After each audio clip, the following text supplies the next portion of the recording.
Assalamualaikum warahmatullahi wabarakatuh. Waalaikumsalam warahmatullahi wabarakatuh. Bismillahirrahmanirrahim. Alhamdulillahi rabbil alamin. Wassalatu wassalamu ala ashrafil anbiya'i wal mursalin wa ala alihi wa ashabihil mujahidin at-tahirin, amma ba'du. Bersabda Rasulullah sallallahu alaihi wasallam, "Iza sarratka hasanatuka wa sa'atka sayyi'atuka fa anta mu'min." Apabila perbuatanmu yang baik menyebabkan engkau bahagia, apabila perbuatanmu yang baik menyebabkan engkau gembira, dan perbuatanmu yang jahat menyebabkan engkau jadi susah, itulah tanda bahwa di hatimu masih ada iman. Artinya, belum tentu orang yang berbuat baik merasa bahagia dengan kebaikan yang dikerjakannya. Dan tidak selamanya orang yang berbuat jahat sanggup menyesali perbuatan jahatnya.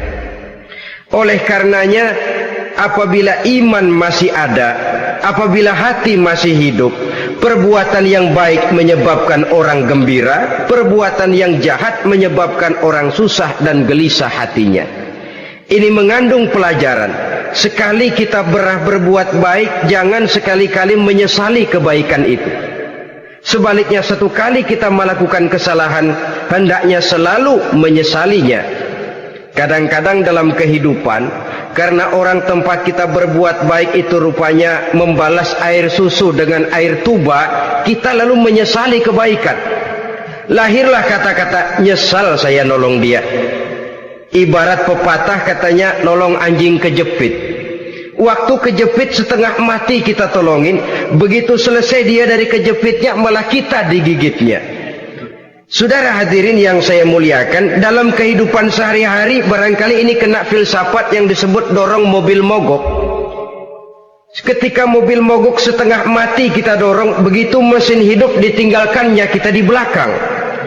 Sesungguhnya perbuatan kita yang baik tidak harus disesali, karena disesali atau tidak, toh perbuatan itu sudah kita lakukan. Dan penyesalan atas segala kebaikan hanya akan mengurangi nilai pahala kebaikan itu sendiri. Berbahagialah apabila berbuat baik, walaupun orang yang kita melakukan kebaikan membalasnya dengan kejahatan. Menyesalah apabila berbuat kesalahan, apabila melakukan dosa, karena itu pertanda nilai iman yang masih hidup dalam jiwa kita. Saudara-saudara kaum muslimin yang berbahagia, jadi sungguh pun pahala dan dosa sesuatu yang abstrak, efeknya jelas dia mendatangkan kebahagiaan atau membawa kepada kegelisahan batin di dalam kehidupan manusia. Orang di zaman materialis kurang terangsang berbuat pahala dan terdorong melakukan dosa. Kenapa? Karena pahala tidak kelihatan, dosa tidak nampak. Kalau pahala kelihatan, barangkali nggak kuat kita mikul pahala. Kalau dosa benjol, umpama tiap bikin dosa palanya benjol, barangkali sudah nggak karu-karuan kepala kita.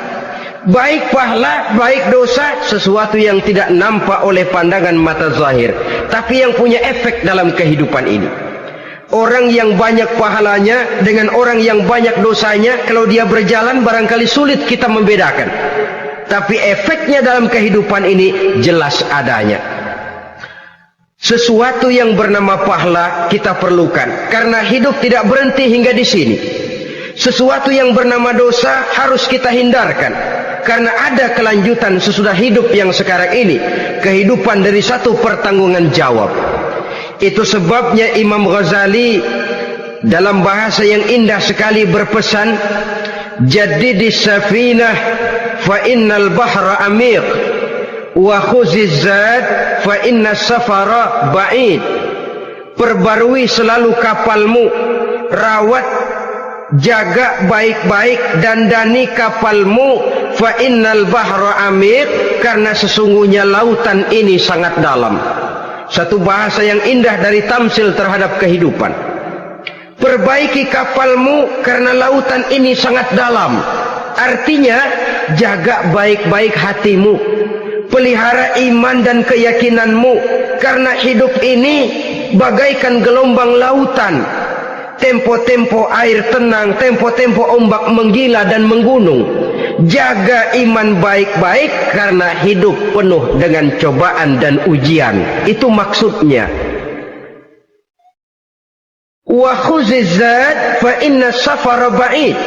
Dan bawa bekal yang banyak karena perjalanan hidup ini sangat panjang. Perjalanan ini sangat jauh. Kita kalau pergi keluar kota tentu saja membawa bekal. Makin jauh kota yang akan kita tuju, makin banyak bekal yang harus kita bawa. Alangkah sengsaranya manusia apabila dia akan pergi ke satu kota yang jauh, modalnya cuma nekat. Bagaimana nanti di sana sajalah. Tidak membawa bekal sebagaimana yang sewajarnya. Hal yang semacam ini senangnya sih belum tentu, keblangsak dan susahnya sudah kebayang. Itu dalam kehidupan di dunia ini. Bagaimana kalau sudah bicara tentang kehidupan yang akan datang?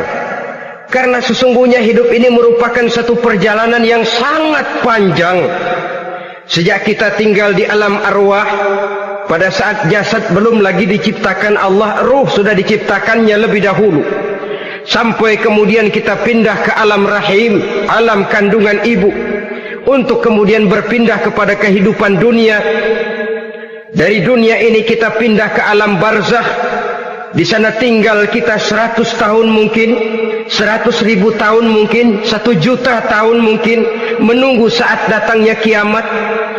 Lalu dari alam barzakh pindah kita ke alam akhirat. Satu perjalanan yang sangat panjang. Alangkah malangnya, alangkah sengsaranya jika tahu kita begitu panjangnya perjalanan hidup ini, tidak ada bekal yang kita bawa. Artinya kesengsaraan, kesulitan yang bertali-tali sudah jelas akan menimpa kita. Kalau pergi kita keluar kota membawa bekal uang, membawa bekal makanan, apa bekal yang mesti kita bawa? Apabila kita kembali ke alam barzakh, kembali ke alam kubur, berkumpul di padang mahsyar di akhirat nanti, nasi yang mau kita bawa, uang yang mau kita bawa, tentu tidak lagi. Karena kehidupan materialis selesai di atas liang lahat. Bila masuk kita ke liang lahat, disitulah pahala dan dosa memegang peranan yang sangat penting. Maka pada pertemuan malam ini kita akan bicara tentang pahala dan dosa itu. Saudara-saudara kaum muslimin rahimakumullah, yang dinamakan pahala, kata Imam Ali Al-Jurjani dalam kitab At-Ta'rifatnya, ma yastahiqqu bihi rahmatu wal maghfiratu minallahi ta'ala, sesuatu yang pelaksananya berhak untuk mendapat rahmah dan ampunan dari Allah. Dengan kata lain, nilai pahala adalah akibat dari perbuatan-perbuatan di dalam melaksanakan perintah dan anjuran yang ada di dalam kehidupan agama. Apabila perintah dan anjuran kita laksanakan, nilai pahala itu lalu datang. Nah, nilai pahala dalam Islam menurut konsepsi Quran, Allah menjelaskan, man jaa bil hasanati falahu asyru amsalihha.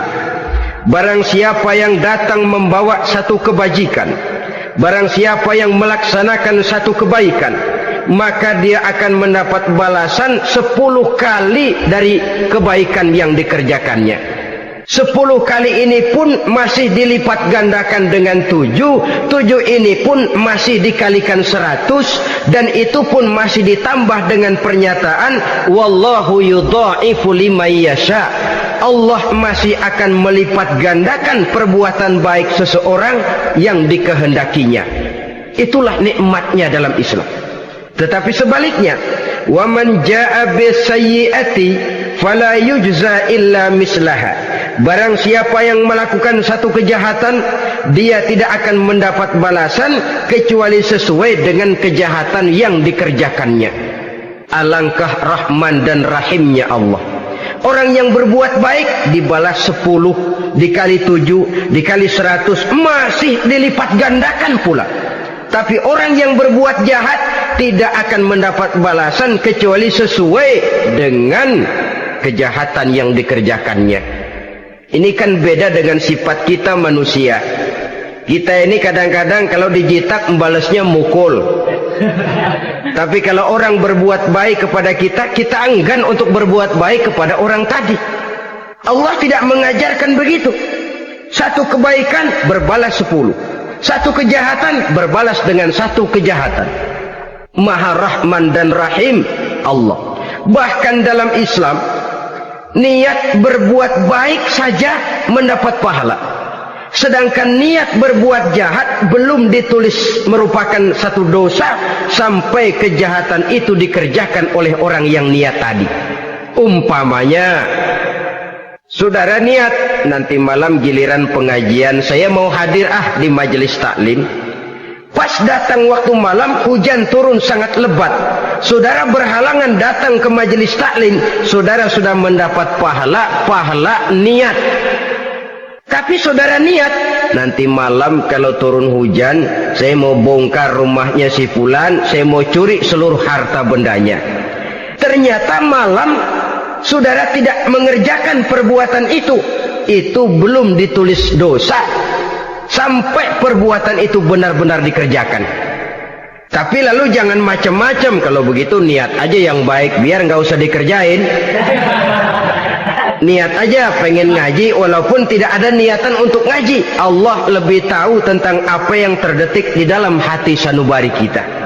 Itulah sebabnya sangat dianjurkan orang untuk melakukan segala macam kebajikan, dan dianjurkan orang menjauhkan segala macam bentuk kejahatan, karena dia akan berefek melahirkan dosa dan pahala.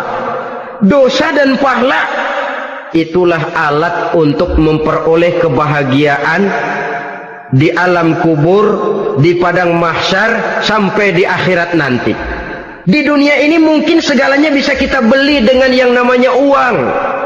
Keamanan kita bisa menyewa petugas untuk menjaga rumah kita. Kendaraan yang mewah bisa kita beli. Udara yang sejuk bisa kita ciptakan. Siapa banyak uang dia raja. Mungkin itu di dunia. Tapi bisa apa uang kalau kita sudah masuk ke alam kubur? Bisakah munkar nakir kita sogok? Udah karkir, jangan nanya nih, cepet. Bisakah malaikat azab menyingkir dengan uang semir? Ternyata tidak. Untuk memperoleh kebahagiaan di sana, nilai pahala. Kesengsaraan akan kita dapat kalau kita banyak menumpuk dosa. Oleh karena itu jangan beranggapan pahala nggak kelihatan, dosa juga nggak kelihatan, biarin saja. Yang tidak kelihatan ini pada waktunya akan memegang peranan yang sangat penting. Tapi tidak cuma untuk menghadapi hidup di situ kita lalu harus berbuat baik dan meninggalkan yang jahat, terutama juga di dunia ini. Toh pepatah bilang gajah mati meninggalkan gading, harimau mati meninggalkan belang. Apa yang akan kita tinggalkan setelah kita mati? Kita ingin jasad kita boleh hancur terkubur tanah, tapi nama kita ingin hidup terus, dikenang orang 100, 1000, bahkan 1.000.000 tahun yang akan datang. Ditulis orang dengan tinta emas dalam sejarah, tercatat kita sebagai orang baik-baik. Saudara-saudara kaum muslimin rahimakumullah. Lalu perbuatan apa yang bisa mendatangkan pahala itu? Saudara-saudara, semua perbuatan yang diperintah dan dianjurkan oleh Allah, yang dikerjakan dengan ikhlas hanya untuk mencapai ridho Allah, mendatangkan pahala. Kadang-kadang menurut pendapat kita remeh, tapi nilainya di sisi Allah besar. Itu pahala. Menghitung pahala itu hak prerogatif Allah. Perbuatan yang ringan Allah mau berikan ganjaran yang besar, itu urusan Allah. Misalnya kata Nabi, la tahkiranna minal ma'rufi syai'an. Jangan kamu menganggap remeh perbuatan baik walaupun kecil. Jangan merasa sulit melakukan perbuatan yang mengandung pahala. Bertemu dengan teman, muka kita cerah, berpahala. menyingkirkan duri di jalanan berpahala, menolong orang yang sesat, memberitahu orang yang bertanya berpahala. Tidak sulit kalau kita mau. Yang diperintah dan dianjurkan oleh agama itu perbuatan yang mengandung nilai-nilai pahala. Masalahnya cuma tinggal mau atau tidak dan dikerjakan dengan ikhlas. Bertemu teman mukanya cerah, pahala. Menyingkirkan duri di jalanan, pahala. Sodakoh, pahala. Tidak berupa perbuatan, bisa berupa ucapan. Misalnya bersolawat, pahala. Bertasbih dan bertahmid, pahala. Kata Nabi, kalimatani khafifatani 'alal lisan saqilatani fil mizan. Ada dua kalimat yang enteng di lidah tapi berat di timbangan akhirat nanti. Apa itu? Subhanallah walhamdulillah. Itu kan amalan yang ringan, perbuatan yang mudah saja, tapi nilainya demikian besar dalam pandangan Allah. Jadi pendeknya, perbuatan yang bernilai pahala adalah perintah dan anjuran agama yang dilaksanakan dengan ikhlas semata-mata untuk mencapai ridho Allah, itu mengandung pahala. Niat dasarnya itu harus karena Allah, landasannya harus karena ikhlas. Bukan cuma sekedar basa-basi, tidak karena ingin dipuji orang, tidak karena mengharap tanda jasa, tapi ikhlas semata-mata. Dari perbuatan yang paling kecil dan mudah sekali sampai kepada amalan-amalan yang besar dan memerlukan biaya yang besar, seperti melaksanakan ibadah haji, seperti jihad fi sabilillah, membangun masjid, membangun pondok-pondok pesantren, membangun pusat-pusat kesehatan, membangun jalan-jalan umum, termasuk menjaga keamanan. Jangan dikira loh, siskamling umpamanya, menjaga keamanan kampung tidak berpahala. Kalau diniatkan ibadah, menjaga ketenangan warga supaya mereka tekun ibadah, ikhlas karena Allah, itu juga bernilai ibadah. Keluar kita dari rumah, pergi pagi, pulang sore, peras keringat, banting tulang cari nafkah buat menghidupi anak istri kita. Kalau diniatkan ibadah, melaksanakan kewajiban sebagai kepala rumah tangga, membantu orang tua sebagai anak, itu juga perbuatan-perbuatan yang mengandung pahala. Yang terbaik sesuai dengan bidang kehidupan kita. Ada orang yang dinamakan abid, ahli ibadah, pahala yang paling baik bagi dia banyak-banyak tahajud, sembahyang malam, wirid, zikir, tasbih. Ada yang dinamakan orang alim, pahala yang paling baik buat orang macam ini mengajar, menyebarkan ilmu, mendakwahkan Islam. Ada yang disebut wali, pejabat pemerintah, petugas. Amalan pahala yang paling baik buat orang semacam ini melayani masyarakat, bekerja di bidangnya sesuai dengan profesinya. Saudara hadirin yang saya hormati, jadi dengan demikian perbuatan-perbuatan yang mengandung nilai-nilai pahala ini bisa perbuatan yang menurut kita kecil namun punya nilai besar, apalagi perbuatan besar dengan biaya yang besar, tentu makin besar juga pahala yang disediakan oleh Allah Subhanahu wa taala. Oleh karenanya, kalau kita bercermin dari ayat Quran, hidup ini kesempatan untuk berbuat baik. Huwallazi khalaqal mauta wal hayata liyabluwakum ayyukum ahsanu amala. Dialah Allah Tuhan yang telah memberikan hidup dan mati kepadamu untuk menguji kamu siapa di antara kamu yang paling baik amal perbuatannya. Jadi tidak saya rinci, tapi cukuplah satu penjelasan global. Perbuatan yang berpahala adalah perbuatan melaksanakan perintah Allah atau anjuran Allah dengan dasar ikhlas, dengan tujuan untuk mencapai ridho Allah semata-mata. Lalu apa perbuatan yang mengakibatkan dosa itu? Saudara-saudara, dosa lahir akibat melakukan larangan Allah atau mengerjakan yang dicelaknya. Nah, para ulama ada yang membagi dosa itu menjadi dua bagian. Ada dosa-dosa kecil, ada dosa-dosa besar. Tetapi sebenarnya ditinjau dari segi hakikatnya, kalau sudah melakukan satu kesalahan yang mengakibatkan dosa, jangan dilihat besar dan kecilnya, tapi kepada siapa dosa itu kita kerjakan. Sebab kalau dosa kita anggap satu yang kecil, orang akan terangsang untuk mengerjakan yang kecil-kecil saja. Sehingga dengan demikian, yang kecil pun akan menjadi besar kalau ditumpuk-tumpuk. Sedangkan yang besar bisa saja menjadi kecil kalau selalu diiringi dengan permohonan ampun kepada Allah. Itu sebabnya para ulama sufi, orang-orang tasawuf mengatakan la saghair ma'al istimrar wa la kabair ma'al istighfar. Tidak ada dosa yang kecil kalau dikerjakan terus-menerus, dan tidak ada dosa yang besar kalau digempur tiap saat dengan perbuatan istighfar atau memohon ampun kepada Allah Subhanahu wa taala. Cuma saja pada umumnya, karena dosa-dosa kecil itu lebih mudah taubatnya, dan ada janji Nabi, barang siapa yang meninggalkan dosa-dosa besar akan diampuni dosa-dosanya yang kecil-kecil. Oleh karena itu, pada kesempatan ini kita akan juga bicarakan apa saja yang termasuk klasifikasi dosa-dosa besar, dengan harapan kita bisa menjaga diri, menyelamatkan diri, jangan sampai terjatuh ke dalam dosa-dosa yang besar tadi. Tetapi bukan berarti kita harus terangsang melakukan dosa-dosa yang kecil.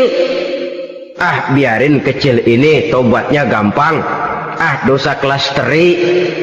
Dosa itu kan tidak kelihatan. Lalu terangsang melakukan perbuatan dosa-dosa walaupun kecil, kalau berlarut terus-menerus dia akan tumbuh menjadi dosa yang besar. Oleh karenanya, jangan sampai mengundang pengertian kalau kita membicarakan dosa-dosa yang besar lalu terangsang melakukan dosa-dosa yang kecil. Karena bagaimanapun juga dosa kecil dan dosa besar sama dalam arti kepada Allah kita melakukan kesalahan. Dan dosa yang kecil pun kalau bertumpuk, dia akan menjadi banyak. Saudara-saudara kaum muslimin rahimakumullah, ada beberapa jenis dosa-dosa besar. Jenis yang pertama, asyirku billah, syirik atau menyekutukan Allah. Dari sekian deretan dosa-dosa besar, syirik ini merupakan bapak moyangnya dosa. Dedengkotnya dosa itu syirik, menyekutukan Allah. Bahkan dosa yang lain Allah masih mau mengampuni, tapi kalau sudah syirik, menyekutukan Allah, itu sudah satu dosa yang tidak berampun sama sekali. Oleh karena itu tepat pesan Imam Ghazali tadi, jadi di safinah fa innal bahra amik, jaga iman, pelihara akidah, dandani kapal, karena hidup ini gelombang lautan sangat dalam, hidup banyak cobaan. Di dalam hidup di zaman sekarang ini, saudara bisa perhatikan, di mana tensi ekonomi tinggi, lapangan kerja sulit, persaingan hidup makin tajam, sifat egois dan individualis tumbuh di mana-mana, rasa solidaritas sosial menurun, sifat gotong royong musnah, orang mudah potong kompas, potong jalan, ingin cepat kaya, ingin cepat naik pangkat, ingin dapat kedudukan. Kadang-kadang akidah pun terjual, akidah pun musnah, jatuh ke jurang syirik pun tidak jadi soal. Itu yang kita khawatirkan. Kalau dosa-dosa yang lain Allah masih mau mengampuni, tapi kalau sudah jatuh kepada syirik, Allah sama sekali tidak akan memberikan ampun. Dalam kaitan dengan ini barangkali tepat sinyalemen Imam Ali itu. Andai kata kemiskinan merupakan satu kepribadian, saya akan membunuhnya lebih dahulu. Artinya memang kemiskinan ini sering mendorong orang kepada jurang kemusyrikan. Tidak tahan menghadapi godaan perut akibat tensi ekonomi yang tinggi, lapangan kerja yang sulit. Iman pun jadilah ditukar dengan 3 liter beras. Akidah pun jadilah dibarter dengan 3 bungkus supermi, dengan pakaian bekas, dengan obat-obatan. Tidak jadi soal baginya mengejar kebahagiaan yang relatif singkat dengan mengorbankan kebahagiaan yang abadi. Persis ibarat pepatah, nyari jarum kampak hilang. Mencari sesuatu yang kecil, yang besar jadi sia-sia. Membela perut, mengorbankan akidah. Na'udzubillah summa na'udzubillah. Saudara-saudara kaum muslimin rahimakumullah. Ini fakta. Ini kenyataan. Dan hal semacam ini tidak bisa diatasi cuma dengan ceramah, simposium, diskusi, seminar. Apalagi Nabi berpesan, solahu ummati bil ilmi wal mal. Umatku hanya bisa menjadi baik akidahnya dengan ilmu dan harta. Itu bahasa Nabi. Kalau bahasa kita sekarang, dengan ekonomi dan pendidikan. Ilmu, pendidikan, ekonomi, harta. Tanpa itu sangat besar kemungkinan kita bisa menjual akidah terjerumus di lembah kemusyrikan. Maka terutama kepada saudara-saudara saya, muslimin yang terpencil jauh dari kota-kota besar, yang kadang dalam kehidupan seharinya imannya sering digoda oleh supermi, akidahnya sering ditantang oleh pembagian beras, pakaian-pakaian bekas, obat-obatan dan sebagainya. Jaga dan bentengi akidah kita. Lebih baik nyawa berpisah dari badan, asal iman jangan berpisah dari hati. Kepada adik-adik saya para remaja, para pemuda di kota-kota besar, yang iman dan akidahnya sering ditantang dengan minuman-minuman keras, fasilitas-fasilitas yang menghanyutkan, yang secara terarah dan praktis sedikit demi sedikit menggiring kita untuk keluar dari nilai-nilai akidah. Hati-hati, jaga baik-baik, sebab intan paling mahal, mutiara paling berharga, tidak lain nilai iman ini. Tergelincir kita daripadanya, jatuh ke lembah kemusyrikan, jatuh ke satu dosa yang teramat besar, yang Allah tidak akan pernah memberikan ampun lagi. Ini dosa besar yang pertama. Yang kedua, qatlun nafsi illa bil haq. Membunuh orang tanpa alasan yang benar. Di zaman kesulitan ekonomi kadang-kadang orang mudah nekat. Tengok saja, kadang-kadang karena pasar uang 100-200 perak saja nyawa bisa melayang. Kadang-kadang karena urusan yang remeh, salah omong, salah ambil, salah ucap, salah pegang, nyawa bisa jadi melayang. Alangkah murahnya nyawa, seakan-akan kita yang punya. Padahal nyawa itu hak milik Allah. Tidak pantas kita merampasnya, tidak pantas kita menghilangkannya dari jasad seseorang. Oleh karenanya, membunuh orang merupakan satu dosa yang sangat besar.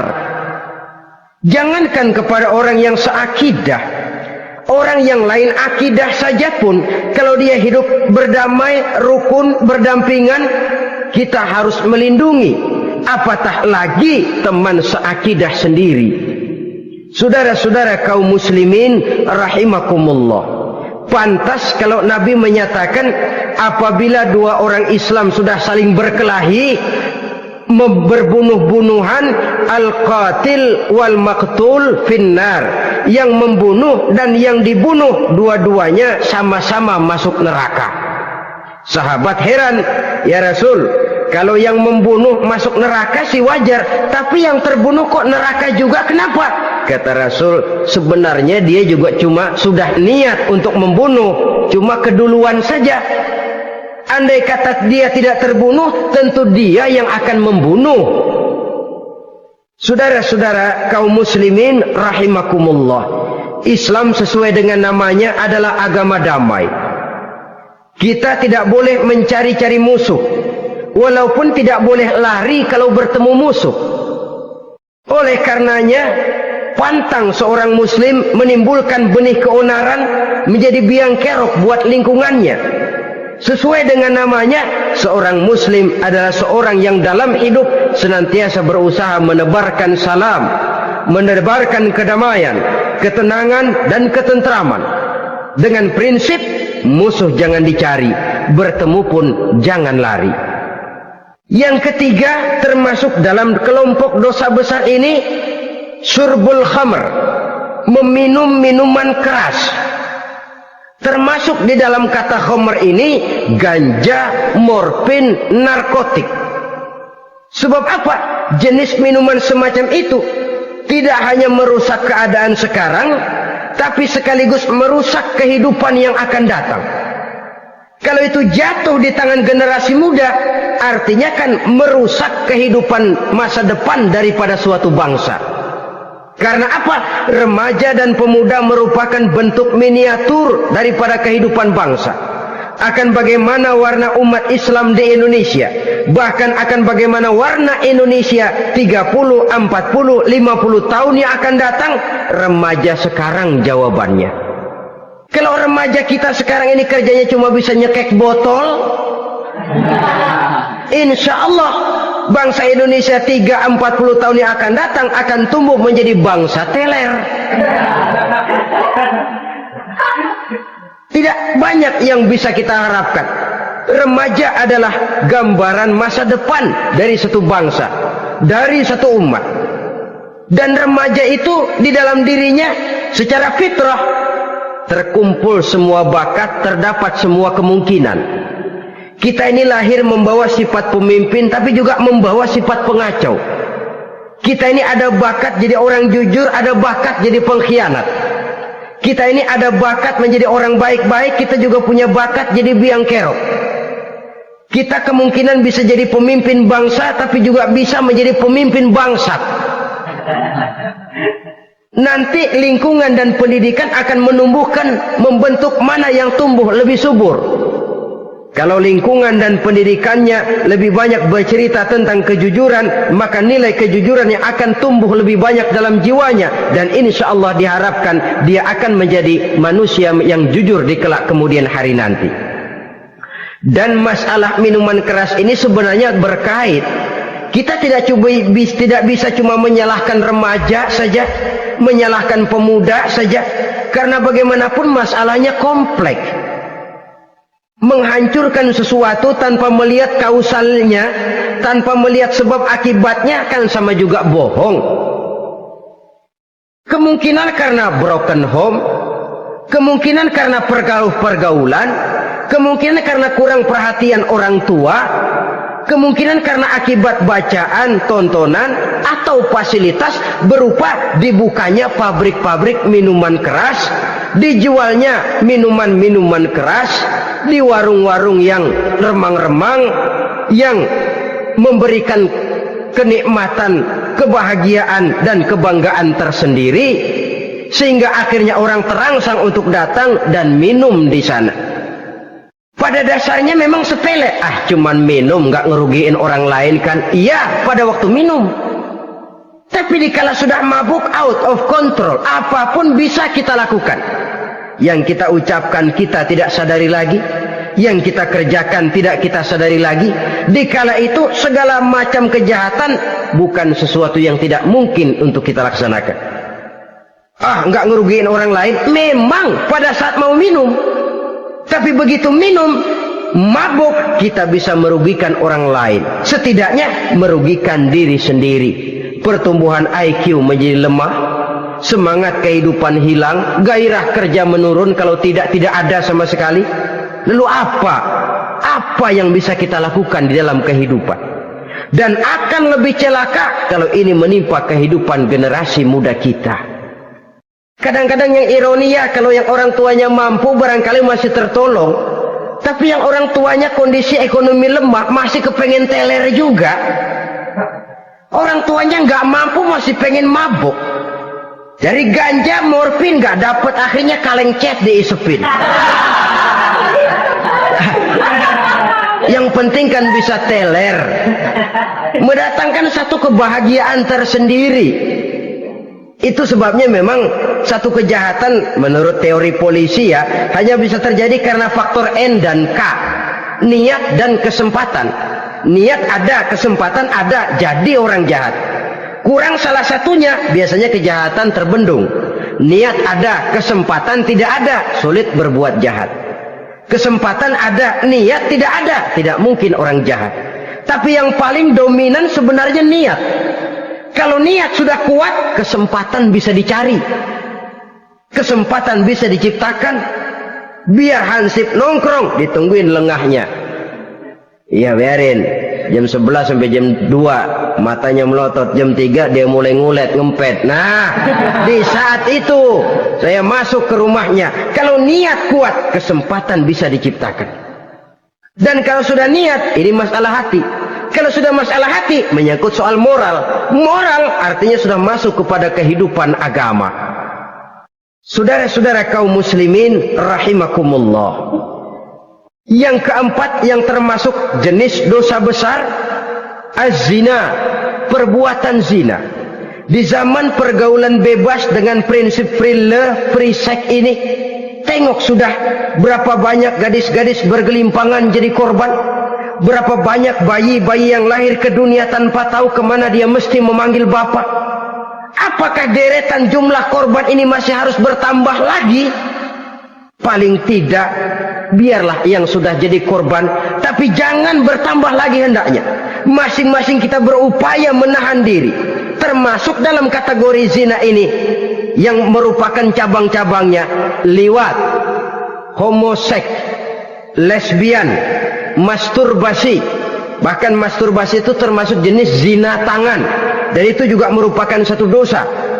Di samping dosa juga merusak diri. Karena bagaimanapun juga dia akan mengurangi kemampuan daya pikir seseorang.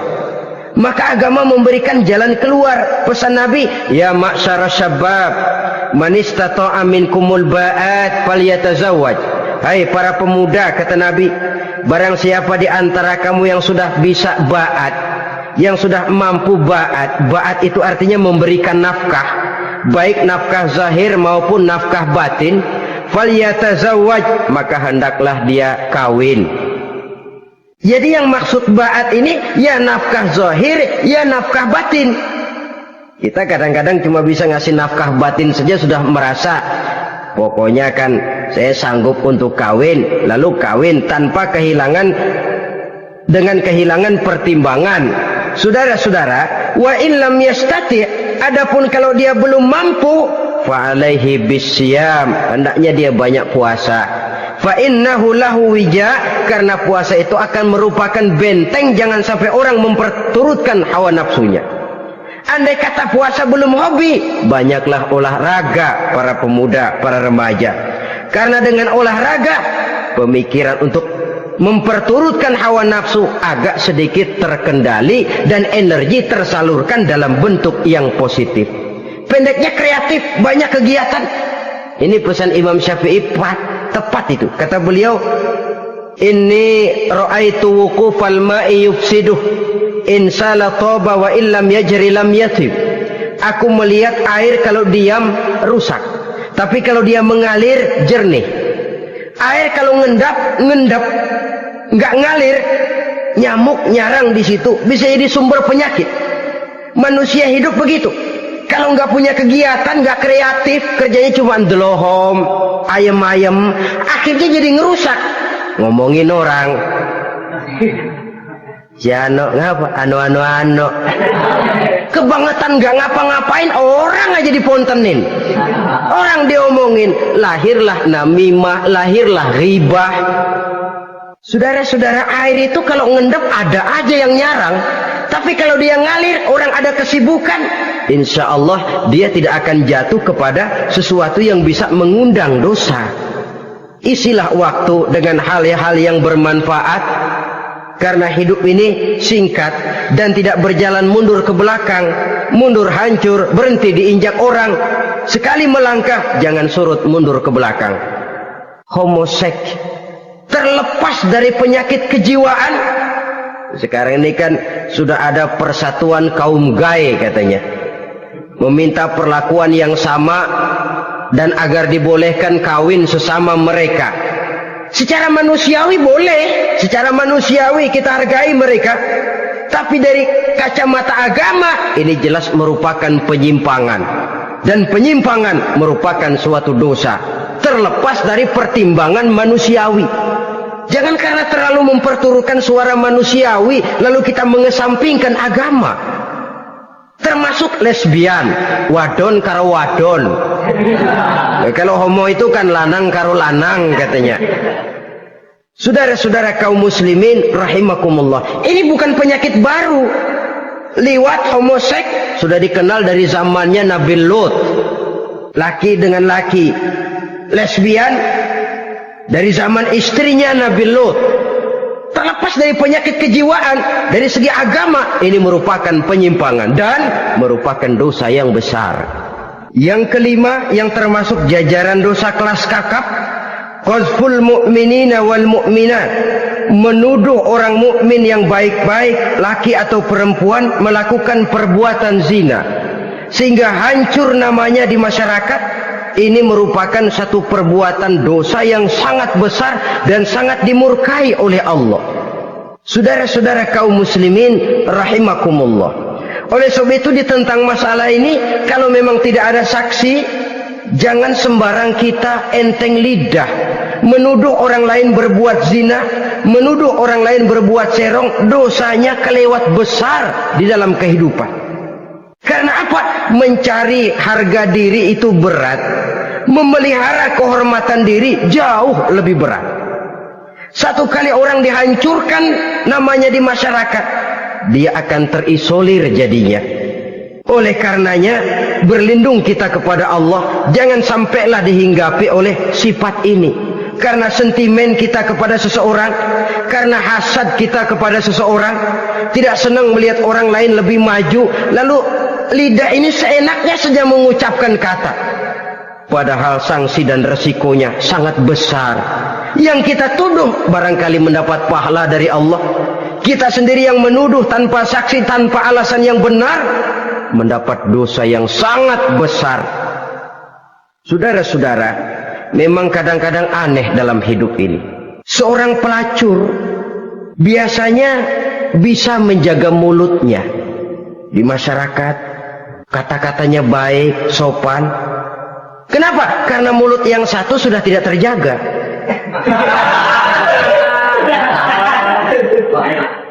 Kita kadang-kadang kehormatan bisa kita jaga, tapi mulut tidak terkontrol. Ngomong saenake dewe, bikin orang mangkel, kesal, fitnah sana, fitnah sini, menghancurkan nama baik orang, ngomongin yang macam-macam. Bagai-bagai macamlah caranya. Saudara-saudara kaum muslimin yang berbahagia. Jadi dengan demikian, menuduh orang lain berbuat zina, sedangkan orang itu tidak pernah melakukannya, ini termasuk satu dosa yang sangat besar di dalam kehidupan ini. Yang keenam, al-aqu bil walidain, durhaka kepada ibu bapak. Seorang anak, bagaimanapun banyak nilai ibadahnya, banyak kebaikan di masyarakat, menyandang berbagai macam gelar, pangkat dan jabatannya tinggi, tapi kalau sudah durhaka kepada kedua orang tuanya, alamat hidup tidak lagi membawa keberkahan. Dan itu dosa yang sangat besar. Sampai Nabi sabdakan, ridho Allah ada di dalam keridhaan ibu bapak, murka Allah pun ada di dalam kemurkaan ibu dan bapak. Walaupun belum tentu setiap kita orang tua, tapi yang jelas setiap kita adalah anak, dan setiap anak punya ibu dan bapak. Jangan sampai kacang lupa kepada kulitnya. Saudara-saudara kaum muslimin rahimakumullah, durhaka kepada ibu bapak merupakan perbuatan yang sangat dimurkai oleh Allah. Apalagi ibu yang telah melahirkan kita, bahkan mengandung kita. Begitu juga bapak yang telah berusaha peras keringat banting tulang untuk mengasuh membesarkan kita. Tidak ada perbuatan baik yang kita lakukan untuk bisa menebus kebaikan daripada ibu dan bapak kita. Setidaknya kalau belum bisa berbuat baik kepadanya, kepada keduanya, janganlah menyakiti hati keduanya. Itu saja dulu yang harus dijaga. Kadang-kadang sudah berbuat baik enggak, nyakitin melulu. Sudah nyenangin belum bisa, saban sehari nyakitin saja. Padahal kedua orang tua itu doanya manjur sebagaimana sumpahnya juga bisa jadi kenyataan dan sering bahkan menjadi kenyataan. Sampai ibu bapak sudah wafat, sudah meninggal sekalipun, kewajiban berbakti masih harus terus dilakukan oleh seorang anak. Lalu yang ketujuh, at-tawalli yaumaz zahfi, berpaling pada hari pertempuran. Orang sedang sibuk-sibuk menghadapi musuh, maksudnya berjuang membela agama ini, dia lari menyelamatkan diri. Pengecut, mental munafik. Ayo, kalau demi agama, mari kita maju ke depan. Allahu Akbar, yang besar Allah, yang lain kecil semua, maju. Orang lain maju serentak, dia mundur jauh ke belakang. Mental munafik, mental calo istilah sekarang ini. Oh, itu calo, mental calo. Tuhan gedek banget itu. Coba ya, calo itu paling sibuk nyuruh penumpang naik. Tapi sementara penumpang naik sampai ke tempat tujuan masing-masing, calonya nggak kemana-mana, diem aja di situ. Cuma orang aja disuruh naik. Saudara-saudara, kerja bakti, orang turun ke comberan, dia naik ke tempat tidur. Mundur di hari pertempuran, menyebabkan orang lain gugur, dia sendiri menyelamatkan diri. Mental pengecut, mental munafik, itu merupakan dosa yang sangat besar. Saudara-saudara kaum muslimin rahimakumullah, itu sebabnya agama itu memerlukan keberanian memang, tapi bukan keberanian yang tanpa perhitungan. Sebab berani tanpa berhitung namanya berani babi. Kita berani kalau benar, kita harus takut kalau salah. Jangan dibalik. Salah berani, nekat namanya. Benar takut, pengecut namanya. Orang yang pengecut adalah orang yang takut membela kebenaran. Orang yang nekat sesungguhnya udah salah nggak malu lagi, udah salah nekat lagi. Merasa rugi berbuat kebaikan, puas kalau berbuat kejahatan. Padahal Nabi pesan, siapa yang berbuat dosa sambil tertawa, nanti dia akan masuk neraka sambil menangis.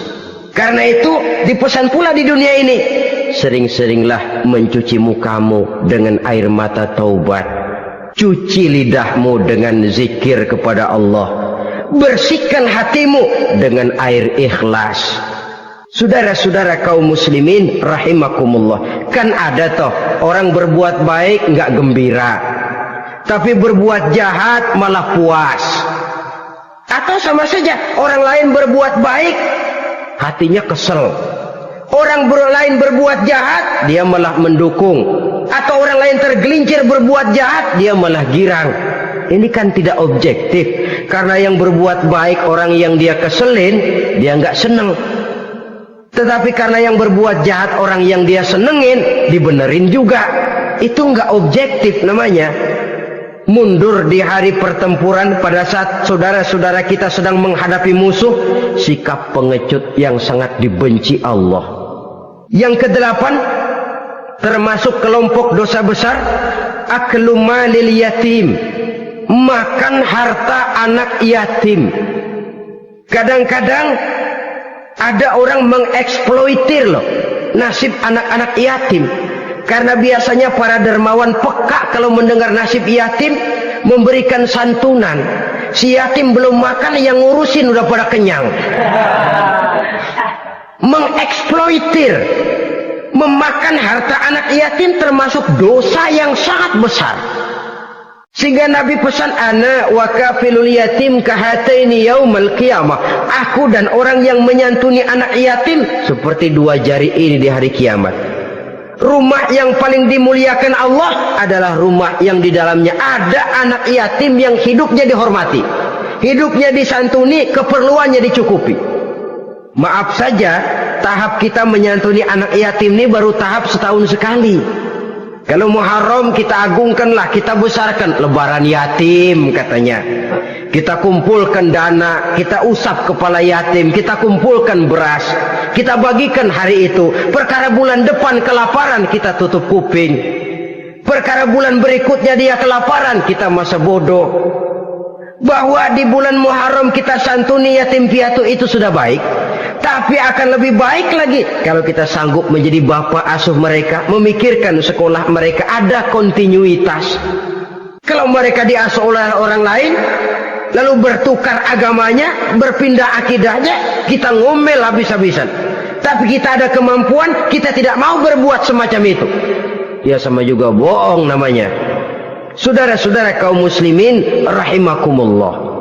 Orang yang menyantuni yatim mendapat pahala besar, tapi orang yang mengkorup harta anak yatim dosanya juga sangat besar.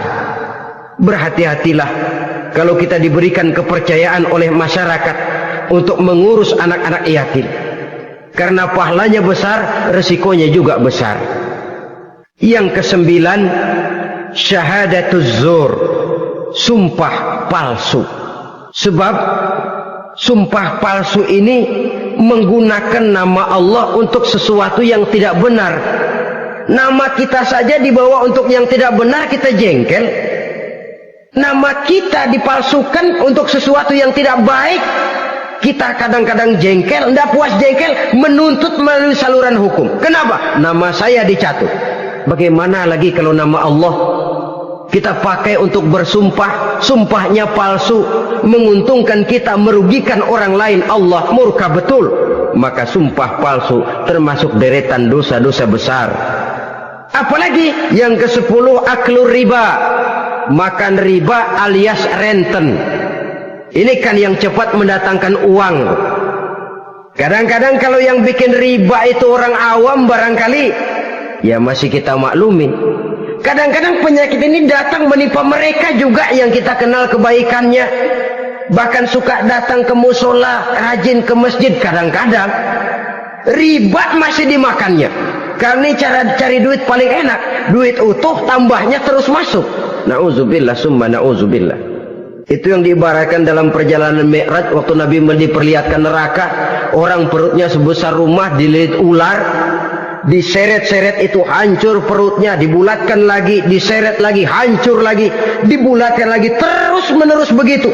Dia berteriak, mengerang, mengeluh, mengaduh kesakitan. Nabi tanya, itu apa Jibril? Itu contoh dari umatmu yang suka makan riba Muhammad, makan renten. Saudara-saudara, ini kan mencekik leher orang. Orang sedang kesulitan, kelihatannya sih baik, menolong, tapi di belakang menolong itu nyekek.